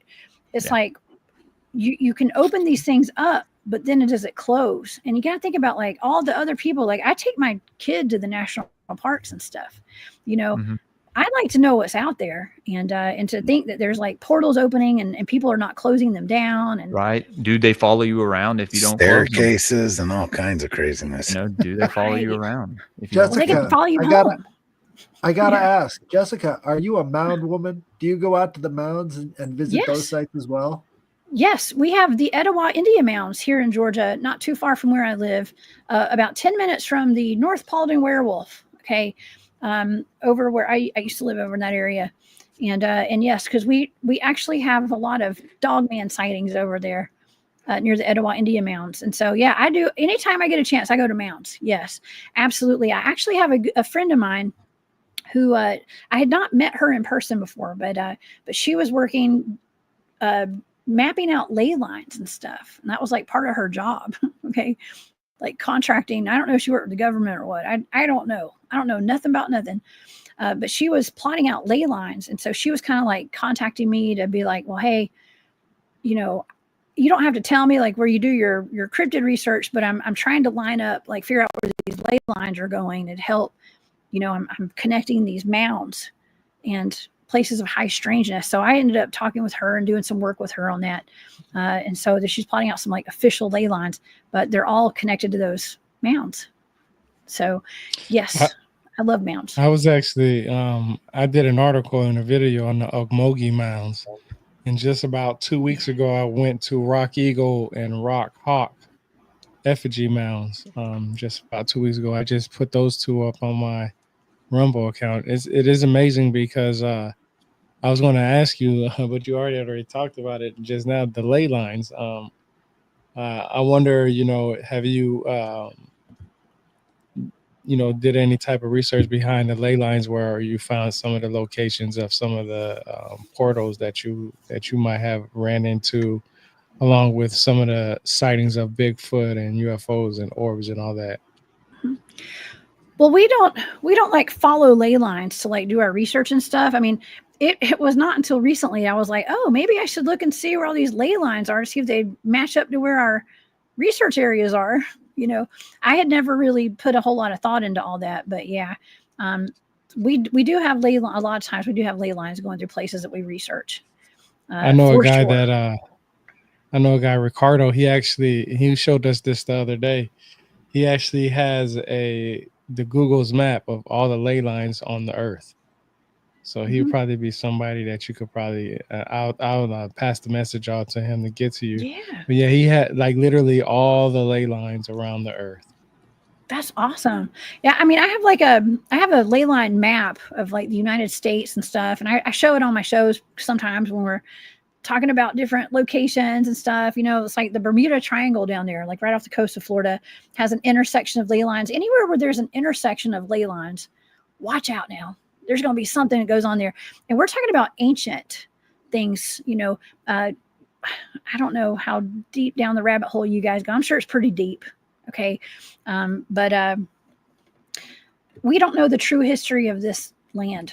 Okay, that's my opinion. We don't, and there's a lot of history that's been hidden from us and stuff. But I think that if you follow those ley lines, you're going to find the true history, and you start digging, okay, and find out what's really down there, and just follow the ley lines. Yeah, We might have a good candidate for that remote viewing, Mount Pisgah in North Carolina. Have you heard of that place? I have. Yes. We just talked about it. Isn't there like I was going to say, isn't there a Bigfoot festival? Maybe that's Uwari actually this weekend. Yeah, Uwari. Yeah, Uwari's a interesting place. I got a good buddy who. Yeah, it is. Yeah, one of my teammates, good friend of mine, he's like family. David Pardue actually is up at near Uwari. He's got some really good footage of little people, videos of little people. Looks like ETs actually, but I think they're little people, maybe moon-eyed people or ETs, just tiny, a little bit like walking in single file lines and stuff. And I was peeking just out from talking behind about them trees. yesterday, the moon-eyed Yep, people. you sure were. Well, and if we bring up Uwari, we'd be remiss not to shout out MK in the chat. He has had some experiences in the Uwari Mountains, and I believe he just got off of a documentary with Small Town Monsters and Hellbent Holler. They were investigating in the Uwari some Bigfoot reports that had come in. They have a new documentary out on it, and he came on my show and was telling me all the crazy stuff that happens up there, and I was just blown away by the things he was sharing that happened, and it wasn't on my radar, but it keeps popping up. That's amazing. What's up, MK? I've seen him in my chat too. What's up, buddy?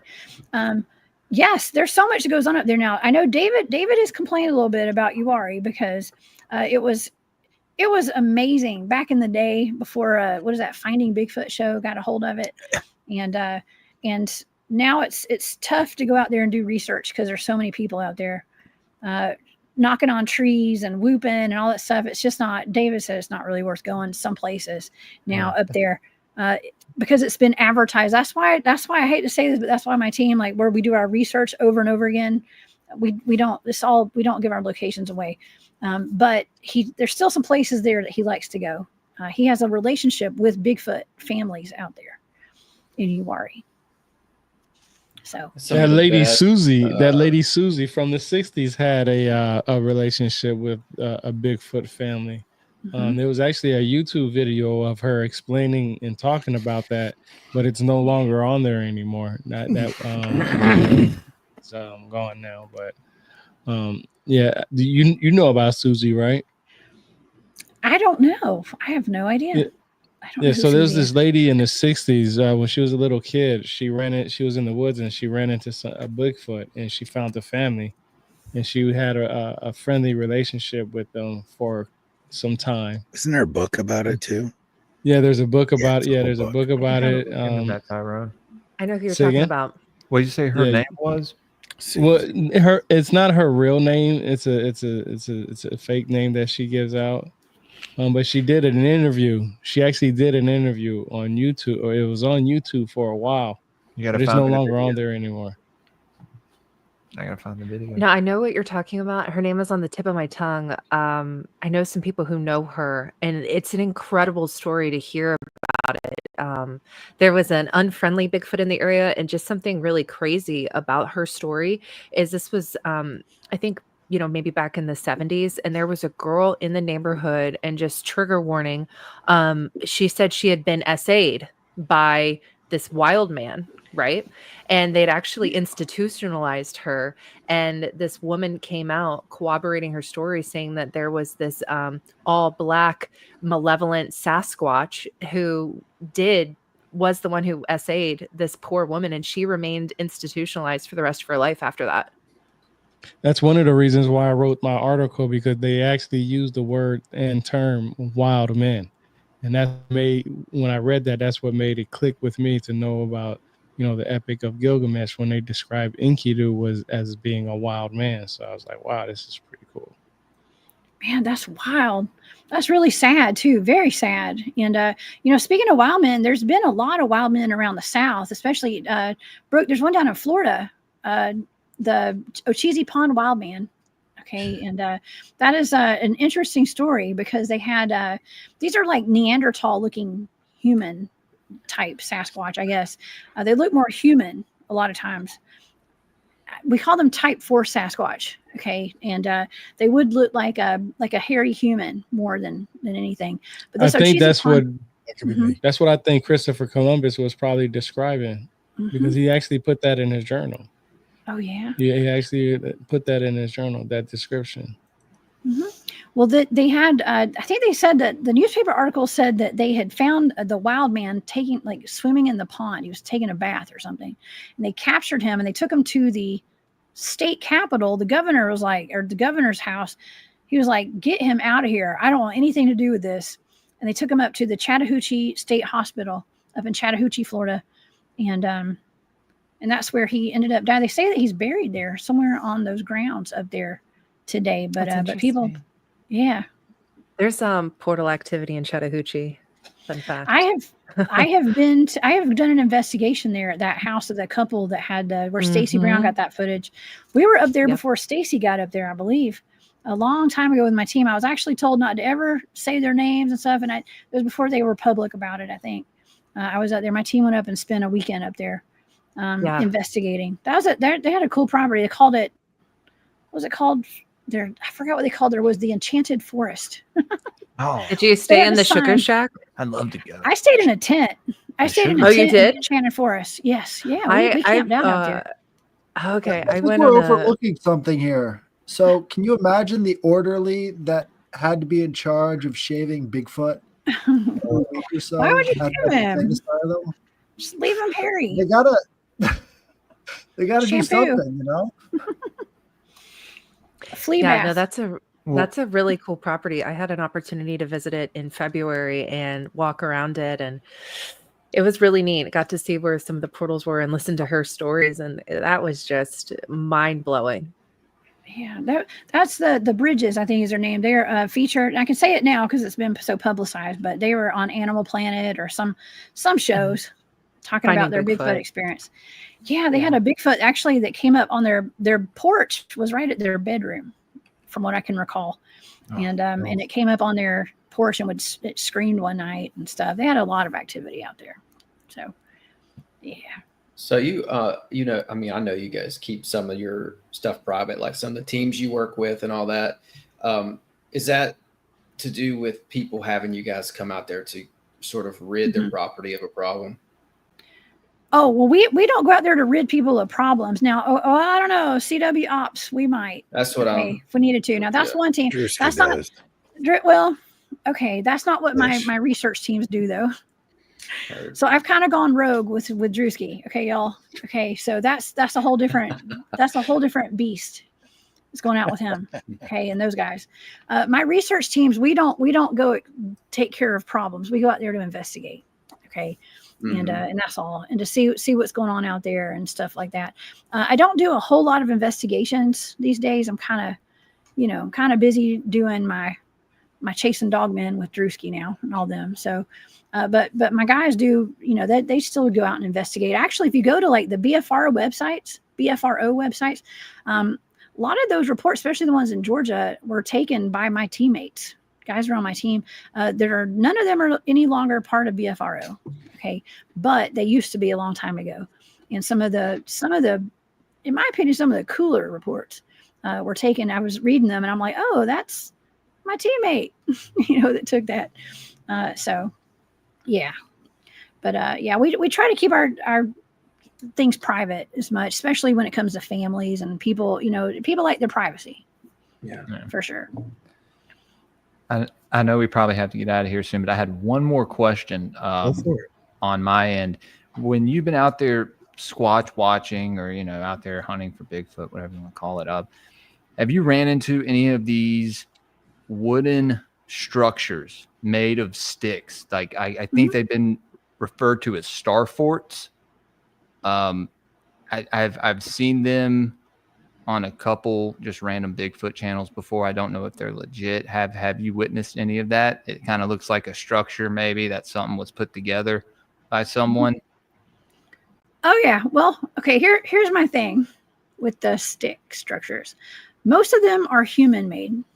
Okay. And I'm sorry, don't come at me, Bigfooters. it's fine. Okay. I just wanted to see what but you those- think. I think you're right. But it's not all the time though, because so here there's a difference with a lot of it. It depends. You got to go and see it. Okay.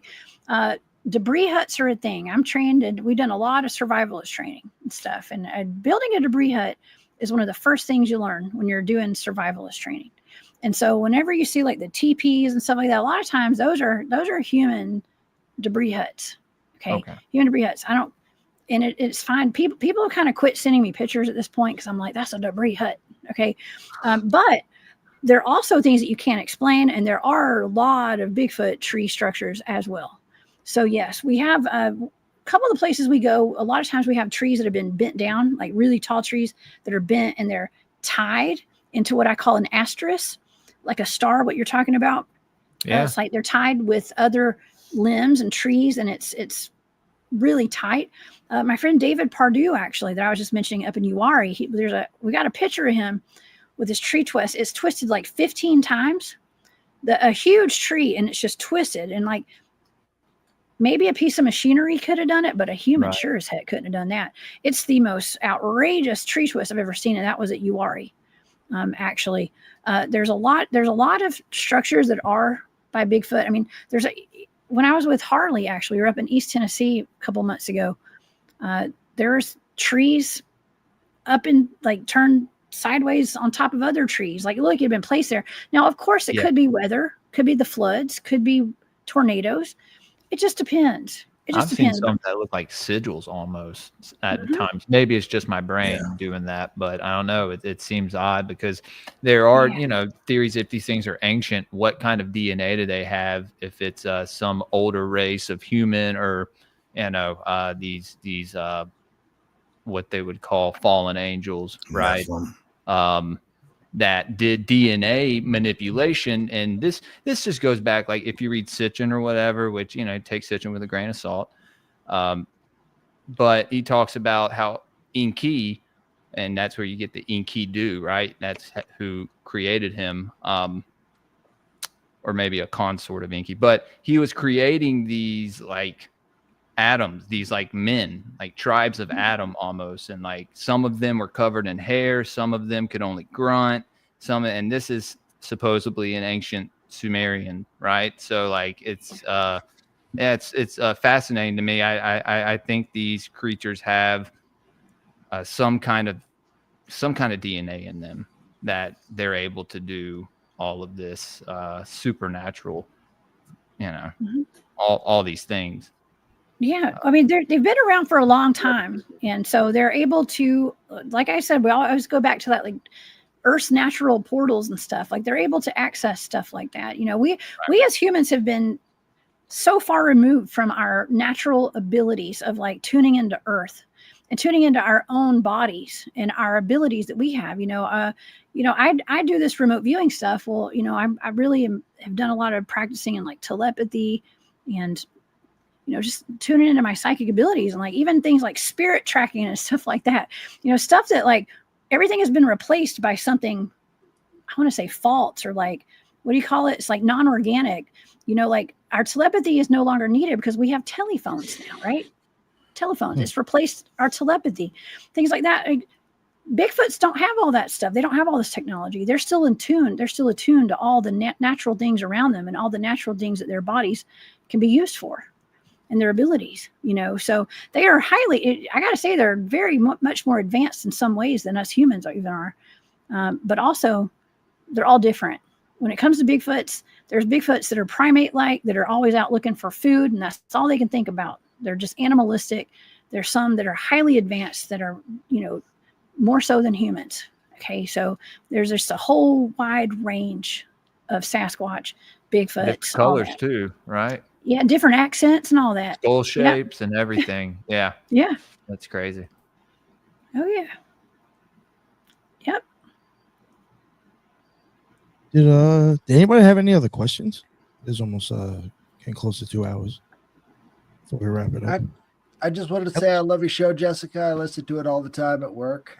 I think it's Thank great. you. So keep up the good work. I appreciate that, y'all. Thank you so much. Thank y'all for having me tonight. And I do very much appreciate it. Yeah. Yeah. was This was fun. incredible. All right. Well, I'll let everybody plug their shows again real quick before we let everybody go. Brooke, let everybody know where they can find your show and where you're speaking again. Yes, thank you so much for having me tonight. This was fantastic. I love anytime we get to talk about these types of subjects with fellow rejects. I will be speaking at Charlie's Beyond Belief Expo in Fort Myers, Florida on October 18th. And in the meantime, you can find me wherever you get your podcasts at Dark Florida Podcasts and on Instagram at Dark Florida Podcast. Thank you again. Well, yeah, no, thank you. Appreciate it. And my man Headless, what is up? How you doing? You can find me at Headless Giant on X and on YouTube, also on Instagram. And I'm on every Thursday reading your emails. So send them to me at the Headless Giant Podcast at gmail.com. And that's my cat. What's up, It's all Kitty? part of the show. It's always here. Thank you very much. Headless. And Tyrone, my man.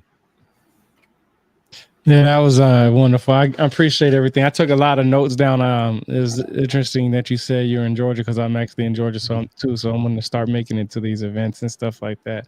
Like I said earlier, everything you can find on me is on my website, rebirthoftheword.com, and my book, Journey Through the Origins of History, can be bought on Amazon. And I talk about Enkidu and Bigfoot and the similarities in that book. Nice. Great. Nice. And my man Tim, please let them know where to find you. Yeah, this is good stuff tonight. You've seen some really crazy stuff. I appreciate you sharing that. I'm Tim. My show is Sixth Sensory Podcast. I'm on Spotify, Apple, YouTube, Patreon, and Instagram. Thanks for having me. Of course, no, thank you. And Jules, what is going on, sir? Guys, this was a banger of an episode.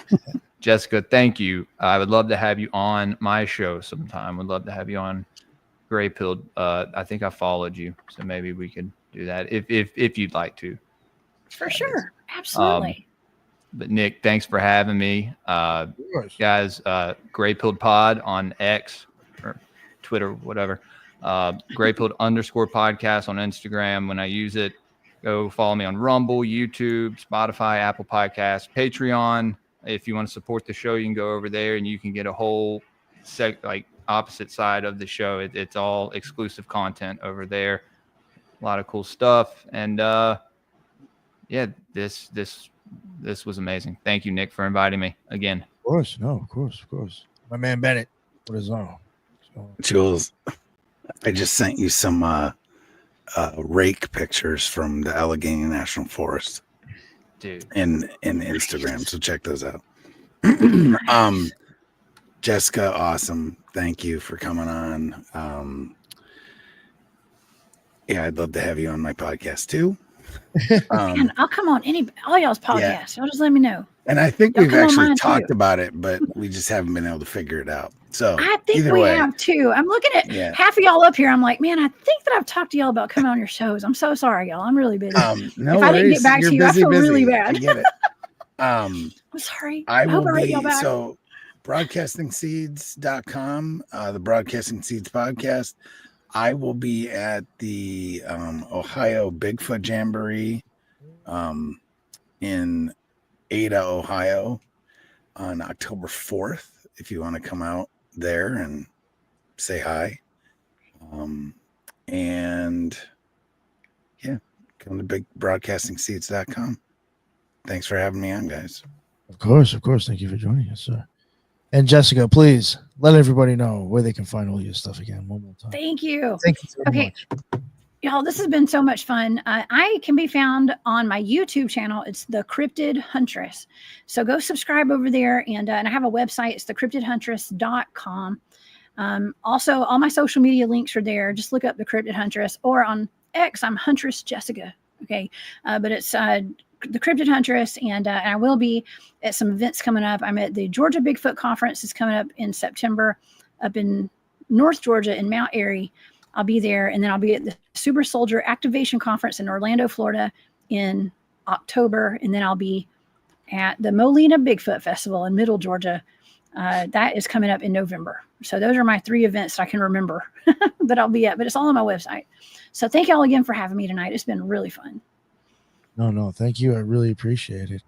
Everybody's links, so I'll make sure is in the show notes after the show if they weren't there. Everybody in the chat, thank you so much. There was people there from the beginning to the end, like usual. I appreciate all that, and I appreciate all the rejects coming on tonight and making the time to have the show.